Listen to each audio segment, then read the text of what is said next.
Hey everybody, you ever have one of those games where you really want to get into it, but no matter what you do, you just can't? Well, this video is about one of those games for me. It's called Caesar. I've always pronounced this series as Caesar. I know the technical Latin pronunciation is something along the lines of Caesar. I don't really care. I've always called the games themselves Caesar, so we're just going to roll with that. Besides, that's what most people know anyway.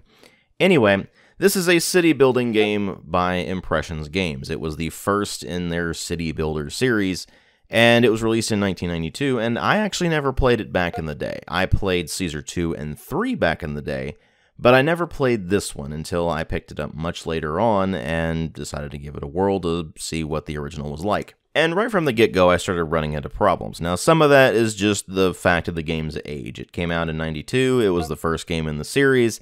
Obviously, it's going to have a lot of rough edges that were polished out in the later entries in the series.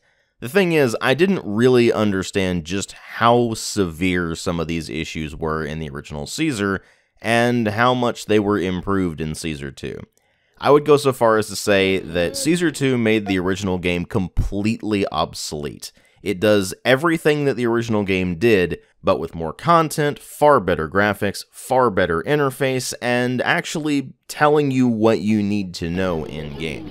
The thing about the original game is that while it does lay the groundwork for the entire series, it's pretty much indecipherable without the manual, and even with the manual, good luck, you're gonna need it. Because at the end of the day, if a barbarian invasion occurs, well, you're just gonna be screwed because you're probably not gonna have the forces to deal with it until you've built up considerably. And if that wasn't frustrating enough, there's also things like unrest occurring and you having absolutely no idea why because the game just doesn't tell you. You look at all your various stats, you see that unemployment is fairly low, you've got plenty of amenities, you've got plenty of prefectures, you've got all the essential infrastructure down, and maybe even have a low tax rate, but it doesn't seem to matter because suddenly out of nowhere you'll just start seeing there is unrest in the city and they'll just start knocking down half your city. And sure, I know that happens for a reason and there would be ways to correct that, but again, the game just doesn't give you the information you need to be able to correct it, all but guaranteeing the failure spiral. Again, this is something that later entries in the series would fix. You would be able to understand why your city is failing, why there's unrest,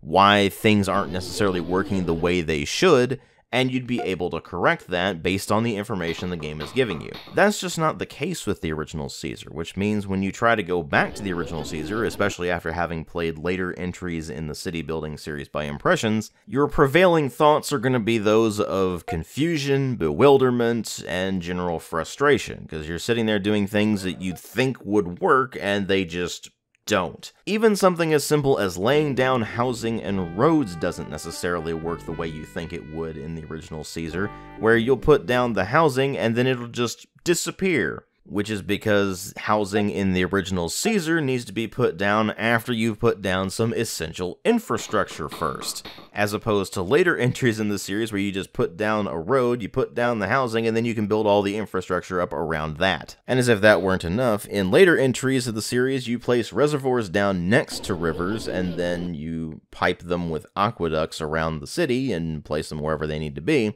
whereas in the original Caesar, you need to place a reservoir on the river, and then you can pipe it to a single fountain. Whereas in later entries in the series, reservoirs can go to other reservoirs, and they can go to multiple reservoirs, and all of those reservoirs operate in a radius effect. So in a radius around that reservoir, you can place various water-requiring structures like fountains or bathhouses and such, and they will just draw water from that reservoir without needing to pipe it directly to a fountain first. So even if you are a longtime veteran of the city building series, going back to the original Caesar is like playing a completely different game series entirely, and more importantly, it's going back to something that's not simply a retro game.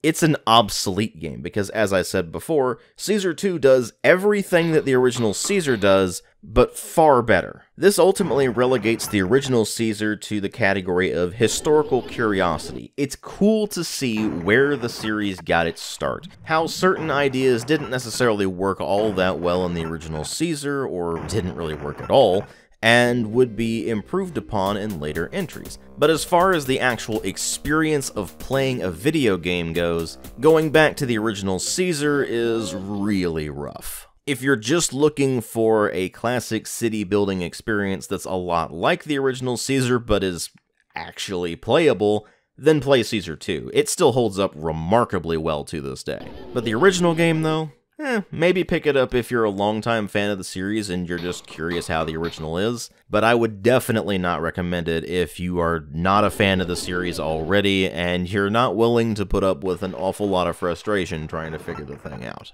I will of course still have a link in the video description box to where you can grab it on GOG if you're interested, but just consider yourself very heavily warned in advance.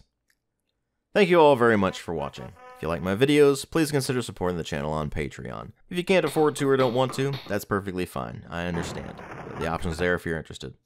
Thanks again for watching, and I'll see you all in later videos.